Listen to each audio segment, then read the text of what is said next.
नहीं, ये देखिए, ये अचानक से तो नहीं हुआ है। ये लॉकडाउन जो हुआ है, इसका कोई सॉल्यूशन नहीं है लॉकडाउन का। ठीक है, लॉकडाउन होना ज़रूरी था, मगर लॉकडाउन पहले भी हो सकता था। मार्च में ज़रूरी नहीं था कि लॉकडाउन होता। लॉकडाउन अगर होने को होता तो लॉकडाउन पहले भी हो सकता था, क्योंकि इंडिया में सबसे पहला केस जो हुआ था ওটা ছিল আপনার জানুয়ারি 21 তারিখে একটা কেস ছিল, কিন্তু ওটা কনফার্ম নেই। তারপরে যে মেন কেস যে ছিল ওটা 31 জানুয়ারি ছিল। তো যদি আপনি বলবেন লকডাউন আরম্ভ হয়েছে মার্চে, আমি কি ভাবি লকডাউন যদি আপনি যদি চাইছিলেন, যদি প্রধানমন্ত্রী যদি সেন্ট্রাল থেকে লকডাউন আরম্ভ কথা ছিল फेब বা फेब एंड, उससे ज़्यादा देर लॉकडाउन जो हुआ है, ये सारा जो परिस्थिति जो अभी इकोनॉमी जो ये सारा दुनिया में इतना परेशानी जो हो रहा है, ख़ास करके इंडिया में जो इतना परेशानी हो रहा है, ये लेट लॉकडाउन की वजह से। लॉकडाउन से मत प्रॉब्लम नहीं है, मगर late lockdown is a problem. ये लॉकडाउन पहले भी हो सकता था, और अब जो इकोनॉमी को लेके जो इतना मसला हो रहा है, जो इतना प्रॉब्लम हो रहा है, ठीक है, ये सॉल्व हो सकता था अगर पहले लॉकडाउन हो जाता। तो अगर फरवरी में अगर लॉकडाउन हो जाता तो हो सकता था, मगर ट्रंप विज़िट ज़्यादा इम्पॉर्टेंट था मोदी गवर्नमेंट के लिए। अगर ये ट्रंप विज़िट पहले नहीं होता, उसको कैंसिल कर दिया जाता, जैसे जब तबलीग जमात की बात हो रही थी, तबलीग जमात को लेके कि तबलीग जमात ऐसा हुआ, तो हम नहीं बोलते कि तबलीग जमात की गलती नहीं थी। तबलीग जमात की भी गलती अपने जगह थी, उसमें कोई दो राय नहीं है, कोई ऑप्शन नहीं कि तबलीग जमात गलती नहीं था, उनका भी 20% गलती था।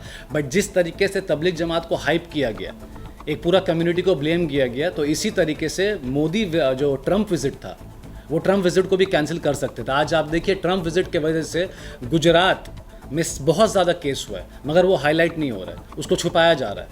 तो मुझे नहीं पता उसको क्यों छुपाया जा रहा है। अगर बंगाल के ऊपर आज आरोप लग रहा है ज़बरदस्ती का कि बंगाल में बहुत चीज़ छुपाया जा रहा है, तो गुजरात में जो ये अभी कंडीशन हुआ है, वो सिर्फ़ और सिर्फ हुआ है ट्रंप विज़िट के वजह से। अगर वो ट्रंप विज़िट नहीं होता और लाखों के तादाद में अगर स्टेडियम में वो चीज़ नहीं होता, तो मेरे ख्याल से एवरीथिंग वुड बी फाइन, कोई प्रॉब्लम नहीं था।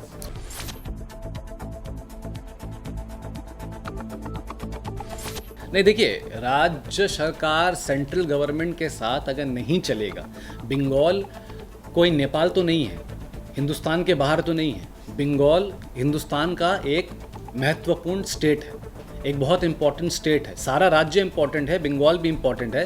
तो बंगाल को सेंट्रल गवर्नमेंट के साथ चलना ही है, और चलता है।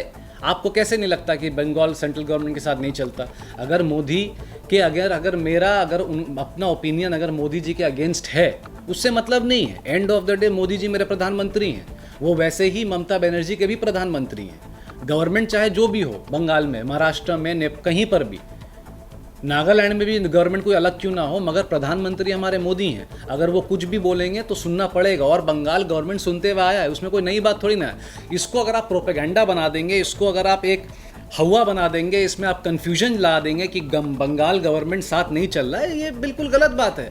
55,000 करोड़ सेंट्रल गवर्नमेंट को बंगाल को देना है अभी।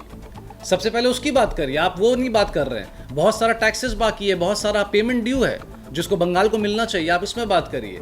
बंगाल को जो किट आया था ICMR की तरफ से, वो फॉल्टी किट्स आया था, वो किट्स बिल्कुल सही नहीं था। टेस्टिंग किट 2 से 3 दिन वो टेस्टिंग किट बंद हो गया था करने के लिए। तो आप इसमें बात नहीं कर रहे हैं, आप इसमें बात करिए। ममता बनर्जी रास्ते में निकल के खुद के हाथों से वो चावल बांट रही थी, खाना बांट रही थी, वो अन्य प्रकार के जितने भी काम था वो कर रही थी। आपको भय हो गया, आपको इस बात से डर हो गया, अब आप इसको प्रोपेगेंडा फैला सकते हैं। अरे भैया, कोरोना वायरस ना नरेंद्र मोदी फैला रहा है, ना ममता बनर्जी फैला रही है। कोरोना वायरस एक पैंडेमिक इशू है जो छूने से फैल रहा है। तो आप इसमें बात करिए ना कि इसको हम कैसे सॉल्व करेंगे। आप एक स्टेट को लेके पड़ गए कि राज्य सरकार के साथ स्टेट गवर्नमेंट साथ नहीं दे रहा। इट्स अ लाई, ये झूठ बात है, ये सरासर झूठ है। आप अगर बोलेंगे कि 15 लाख नरेंद्र मोदी 2014 में देने वाले थे, तो क्या उसको आज तक हम पकड़ के बैठ जाएं कि उन्होंने झूठ बोला? कैसे? अभी तक बंगाल गवर्नमेंट को क्या मिला? अभी तक बंगाल गवर्नमेंट को कुछ भी नहीं मिला मोदी गवर्नमेंट से, मगर मिला क्या? सिर्फ प्रोपेगेंडा, सिर्फ कॉन्स्पिरेसी, और उसके अगेंस्ट कैसे जाया जाए। अभी ये वक्त नहीं है कि हम बैठ के मोदी गवर्नमेंट और ममता गवर्नमेंट करें। अभी ये वक्त है कि सब मिलकर साथ चले। हिंदुस्तान को इकाई चाहिए, यूनिटी चाहिए, और साथ में मिलकर ये पैंडेमिक जो पूरा एटमॉस्फेयर है, जो पूरा बीमारी का एक भर बन चुका है, इसको साथ मिलकर लड़ने का है। This is not the time to do politics right now, I don't think सो।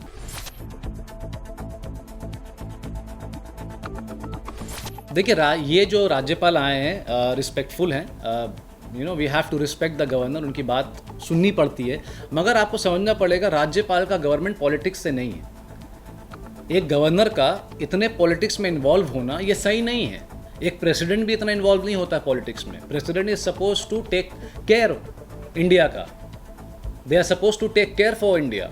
उनका काम है कि आप ध्यान रखें और कुछ कुछ जगह में जहां उनका काम है वो काम करें। पर अगर हमारे वेस्ट बंगाल के गवर्नर बाहर निकल के अगर बीजेपी को सपोर्ट करना चाहते हैं खुला आम, और वो चाहते हैं कि वो कोई अपोजिशन में बैठना चाहते हैं और वो रेबल बनना चाहते हैं, अगर वो उनको लगता है कि यहाँ पर गंदा काम हो रहा है, बंगाल एक बिल्कुल हट चुका है, तो ये बिल्कुल अफसोस की बात है। मेरा राज्यपाल के साथ उस दिन मैं डिबेट में भी था टाइम्स नाउ में, वो मेरे साथ डिबेट में भी थे। उनको मैं समझाना चाह रहा था कि आपका जो काम है आप वो करिए और आप रिपोर्ट मांगिए बंगाल गवर्नमेंट से। बंगाल गवर्नमेंट आपको रिपोर्ट ज़रूर देगा, आप प्रधानमंत्री को दीजिए। मगर मुझे ये समझ में नहीं आ रहा है एक गवर्नर प्रधानमंत्री को रिपोर्ट देना चाहता है, किस लिए?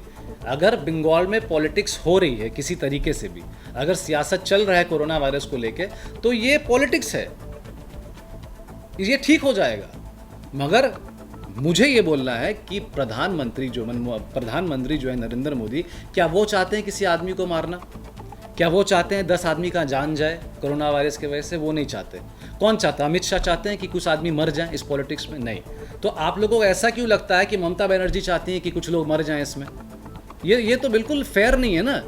अगर हमें कुछ नीति, कुछ स्कीम, कुछ पॉलिसी नरेंद्र मोदी गवर्नमेंट का नहीं अच्छा लगता, हम उसमें बात करते हैं, वो पॉलिटिक्स होता है, हम उसमें बात करते हैं, हमारा हक है। मगर ये जो सिचुएशन है कोरोना वायरस को लेके, this is not the time to do politics. ये अभी सियासत करने का वक्त नहीं है, ये वक्त है साथ में रहने का। मगर इसमें भी अगर आप प्रोपेगेंडा ढूंढेंगे, आपको चाहते हैं कि आप इसमें कोई मुद्दा ढूंढिए, कोई इशू बनाइए ममता गवर्नमेंट को लेके, तो ये बिल्कुल सही नहीं है। और गवर्नर को साथ मिलकर चलना चाहिए। यही वो गवर्नर हैं जो दिल्ली में, आप लोगों को याद होगा, जब अरविंद केजरीवाल को दिल्ली के गवर्नर जो लेफ्टिनेंट जनरल वो थे, उनको बहुत परेशान किया था अरविंद केजरीवाल को। वो कुछ भी अच्छे पॉलिसी लाना चाहते थे, उनको मना कर दिया जाता था। वो कुछ भी अच्छा काम करना चाहते थे, उनको मना कर दिया जाता था। तो उन्होंने बहुत प्रॉब्लम झेला, और ये जानबूझ के सेंट्रल गवर्नमेंट की तरफ से था। तो अगर अभी दिनकर साहब ये चाहते हैं कि बंगाल में पीस ना बना रहे, और अगर गवर्नर है, मैं उनके बारे में कुछ कहना नहीं चाहता, वो बड़े ओहदे में बैठे हुए हैं, पर अगर वो ये सब चाहते हैं तो ये गवर्नमेंट ही संभाल सकता है उनको, इसमें बोलना थोड़ा सा मुश्किल हो जाएगा। मैं पहले अपने राज्य की बात करूँगा। माइग्रेंट लेबर्स के ऊपर एक बहुत बड़ा इशू ये है कि पहले बंगाल के पास इसका पॉलिसी नहीं आया था कि क्या करना नहीं करना है। सेम नरेंद्र मोदी गवर्नमेंट के पास भी इसके पास पॉलिसी नहीं था। कर्नाटका से माइग्रेंट लेबर्स निकल रहा था यूपी जाने के लिए, 3000 किलोमीटर चलने को तैयार था, और वो चला भी। कितने लोग मर गए इसमें। तो क्या हम थोड़ी ना ब्लेम कर रहे थे कि माइग्रेंट लेबर्स के साथ नरेंद्र मोदी ने मार दिया माइग्रेंट लेबर को?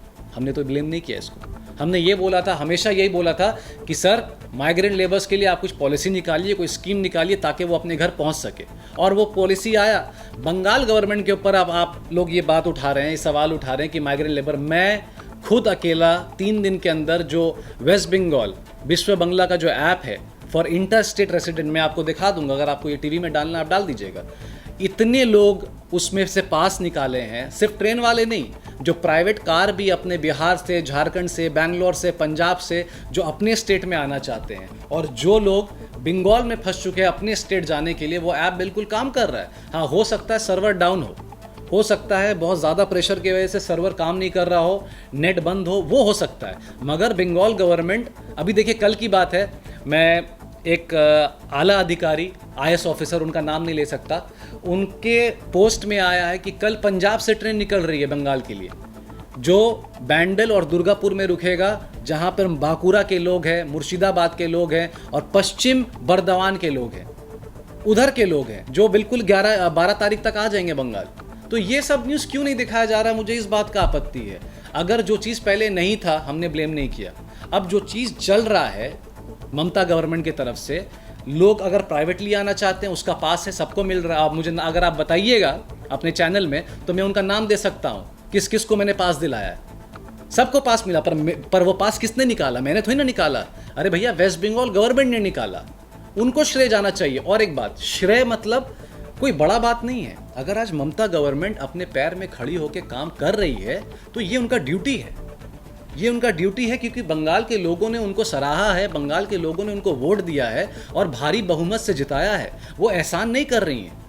शी इज़ आवर लीडर, वो हमारी नेता है और उनके जितने भी एमएलएज हैं, एमपीज हैं, वो हमारे नेता हैं, तो उनका फर्ज बनता है काम करना। अगर नरेंद्र मोदी हेलीकॉप्टर से फूल बरसा रहे हैं, मुझे इस बात की आपत्ति है। बात सत्य है, ये बात बिल्कुल सच है कि राशन लेके प्रॉब्लम हुआ है। मुझे अभी याद है 10 दिन पहले ज्योतिर्मय मल्लिक जी का मैं कॉन्फ्रेंस देख रहा था, जहां उन्होंने कई काउंसलर को सस्पेंड किया है। देखिए, इंसान से गलती होती है, इंसान कोई रोबोट नहीं है कि जिसको आपने कंप्यूटराइज में, इलेक्ट्रॉनिक में सेट कर दिया, ठीक है। ज्योतिप्रिय मल्लिक को मैंने खुद से कॉन्फ्रेंस में कहते हुए देखा है कि अगर कोई भी काउंसलर कुछ भी अगर दुर्नीति कर रहा है या कुछ भी चालाकी कर रहा है, उसका आप फ़ौरन सस्पेंड करिए। इनफैक्ट हमारे फूड डिपार्टमेंट से कुछ सेक्रेटरी को दीदी ने खुद से सस्पेंड किया है। ये न्यूज़ आप लोग को डालना चाहिए। अगर कोई दुर्नीति हो रहा है, देखिए पूरा हिंदुस्तान में ये चल रहा है, सिर्फ बंगाल में नहीं चल रहा है, मगर 7 से 8 करोड़ लोगों को चावल पहुंचाने का काम बिल्कुल किया गया है और जा रहा है। हाँ, कई जगह रुक रहा है, कई जगह बदमाशी हो रही है, उसमें मैं बिल्कुल हाथ जोड़ के प्रार्थना करना चाहता हूँ हमारे वेस्ट बंगाल गवर्नमेंट से, हमारे वेस्ट बंगाल सीएम से कि इसमें बिल्कुल ध्यान दें, क्योंकि हम लोगों ने अगर इतना काम किया है तो इस काम की वजह से हमारी बदनामी नहीं होनी चाहिए और जो गरीब लोग हैं उनको खाना बिल्कुल मिलना चाहिए। इसमें कोई दो राय नहीं होना चाहिए कि कब मिलेगा, कैसे मिलेगा। We have to provide food to the poor people, to the needy people at any cost. हमारे पास पैसा हो या ना हो, अगर हमें लोन लेना है वर्ल्ड बैंक से भी नरेंद्र मोदी गवर्नमेंट ने 1 बिलियन लोन लिया है ना, अभी और भी उन्होंने लोन लिया है। कितने स्टार्स और एक्टर ने हज़ारों करोड़ पीएम फंड में पैसा दिया, वो पैसा कहाँ है? उस पैसे का ऑडिट नहीं हो सकता है, कोई कह रहा है। क्यों नहीं ऑडिट हो सकता है? अगर आप वेस्ट बंगाल गवर्नमेंट से हर चीज़ पूछना चाहते हैं कि ये क्या हुआ, ABCDEFGHIJ के करना चाहते हैं, तो हमारे पास क्यों नहीं हक है कि हम पूछ लें नरेंद्र मोदी गवर्नमेंट से कि भैया कितना पैसा आपने कहाँ खर्च किया, कहाँ क्या किया, कैसे क्या नहीं किया, आप हमें भी बताइए। तो अगर कोई चीज़ की कमी बंगाल गवर्नमेंट में हो रही है, मुझे पूरा भरोसा है कि बंगाल गवर्नमेंट इसमें बिल्कुल सही उतरेगा और बिल्कुल खरा उतरेगा और लोगों के पास पहुंचना बंगाल गवर्नमेंट का फ़र्ज़ बनता है, कोई एहसान नहीं है। This is not a favour और लोग बिल्कुल पहुंचेंगे।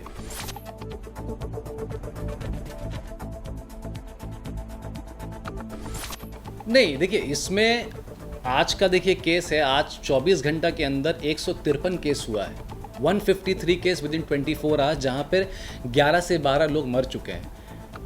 बंगाल में पहले केसेस नहीं हो रहे थे, टेस्ट किट के वजह से, जो डिफ़ॉल्ट टेस्ट किट्स आया था उसके वजह से ठीक से टेस्ट नहीं हो पा रहा था।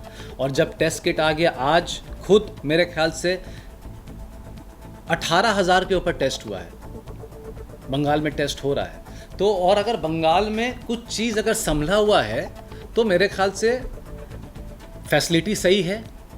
कुछ वेदर का भी मेरे ख्याल से, मैं अपने कुछ डॉक्टर्स से बात कर रहा था यूएस में, उन लोगों ने बताया था कि बंगाल और इंडिया के कई कोने में कुछ जो वेदर होता है ज़्यादा काम नहीं आएगा, 5% काम आएगा कोरोना वायरस के लिए, जिसमें से वो जो ह्यूमिडिटी और सन जो है, ठीक है, धूप के वजह से कोरोना वायरस थोड़ा सा इफेक्टिव होता है। मगर बंगाल में भी केसेस हो रहे हैं, पूरे हिंदुस्तान में केसेस हो रहा है, बंगाल में भी केसेस हो रहे हैं, और इसमें श्रेय देना या किसी को कॉन्ग्रेचुलेट करना ये सही नहीं है।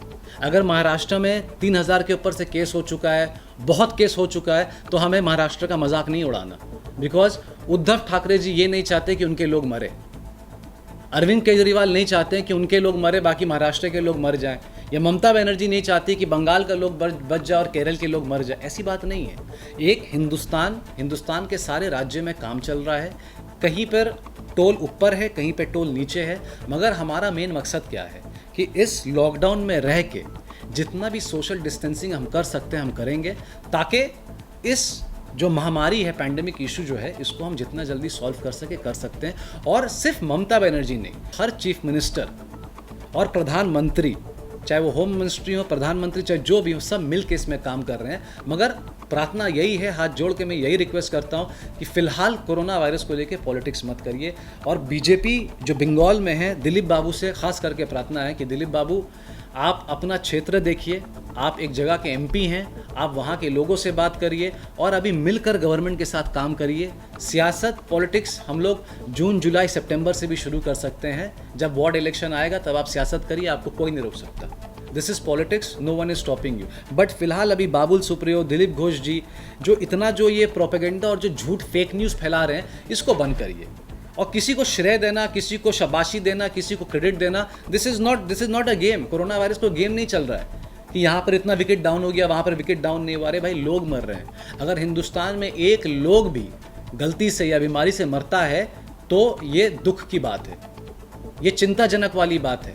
ये कोई खुशी वाली बात नहीं है कि बंगाल में मलेरिया से इतने लोग मर गए, दिल्ली में नहीं मरे, या दिल्ली में कैंसर से इतने लोग मर गए, बंगाल में नहीं मर रहे। तो this is not fair, this is not a fair game. हमें ये प्रार्थना करना चाहिए कि हमारा पूरा हिंदुस्तान सुरक्षित रहे, एक सुरक्षा रहे और जैसे था वैसे ही रहे, और हमारा इकोनॉमी भी ठीक हो, ताकि हम लॉकडाउन के बाद अपने बिजनेस के ऊपर ध्यान दें, काम करें। और पॉलिटिक्स जो है वो चलता रहेगा, it's a part of game. आज 40 से ऊपर दिन हो गया है, 50 दिन होने वाला है। हम लॉकडाउन में बिल्कुल सफलता पे, सीढ़ी पे हम चढ़ रहे हैं। कई जगह लॉकडाउन नहीं माना जा रहा है, चाहे वो कोई भी इलाका हो, पर उनकी अपनी मजबूरी है, पर उनको मानना भी चाहिए। कई जगह लड़ाई भी हुआ है, कई जगह पुलिस को लेके बदतमीज़ी भी हुआ है, कई जगह बहुत कुछ हो रहा है, कई जगह लॉकडाउन अच्छे से निभाया जा रहा है। तो मेरा यही प्रार्थना है कि जैसे हम घर पे इतने दिन रह चुके हैं, हम कुछ और दिन घर पे रह जाएं, ताकि इस पूरा जो महामारी है, जो पूरा पैंडेमिक एटमॉस्फेयर है, इससे हम लड़ सके। और यकीन मानिए, जब हमारे पास अगर इलाज नहीं है, आज हिंदुस्तान के पास उसका इलाज नहीं है। कोरोना वायरस का इलाज क्या है? वही बुखार का इलाज हो रहा है। चाहे वो कोई भी, जितने बड़े हॉस्पिटल चले जाएं या जितना सरकारी हॉस्पिटल चले जाए, उसका इलाज है बुखार का। जो बुखार का इलाज हो रहा है, ठंडा गर्म, और जो रेस्पिरेटरी सिस्टम का इलाज हो रहा है, कोई वेंटिलेटर डाल दे रहा है। तो हमें और आपको गवर्नमेंट के साथ मिल के चलना है। हमें ठंड से बचना है, हमें पोल्यूशन से बचना है, हमें यूँ बाहर नहीं निकलना है। जहाँ पे ज़्यादा धूल है वहाँ तो हमें बिल्कुल भी नहीं जाना, और हमें घर से बाहर नहीं निकालना है जब तक हमें कोई बहुत ज़रूरी काम ना हो। मतलब ये सारे व्यूअर्स से मेरा रिक्वेस्ट है। आज देखिए, आज मैं यहाँ इंटरव्यू दे रहा हूँ, डिबेट भी मेरी जो चल रही है वो अपने घर से चल रहा है। So we have to understand, we have to stay home, stay safe. ज़रूरत के लिए बिल्कुल घर से बाहर निकले, गवर्नमेंट के साथ सुने, गवर्नमेंट की बात सुने, पुलिस की बात सुने, ताकि ये जितना जल्द से जल्द इस लॉकडाउन को हम पार कर जाएं और कोरोना वायरस को हम बिल्कुल हरा दें। और देखिए, अभी ईद आने वाला है, हो सकता है हम ईद ना बना सकें, दिवाली आने वाली है, पूजा आने वाली है, पर हमें पूरा उम्मीद है कि कम से कम हम अपना जो बंगाल का जो सबसे बड़ा फेस्टिवल है, एक खूबसूरत फेस्टिवल है, हम कम से कम दुर्गा पूजा और दिवाली देख सकें। हमें शायद नहीं नसीब हो सकता इस साल ईद, हम ईद नहीं बना सकते हैं, पर कोई बात नहीं, हमें हिंदुस्तान का साथ देना है। पर इससे बड़ी खुशी की बात क्या होगी कि अगर हम ये लॉकडाउन के बाद एक अच्छे से दुर्गा पूजा, जैसे हमारा एक गर्व है बंगाल का, इस गर्व को हम वापस से सेलिब्रेट कर सके, वो भी इस साल, इससे बड़ी खुशी की बात नहीं हो सकती है। धन्यवाद।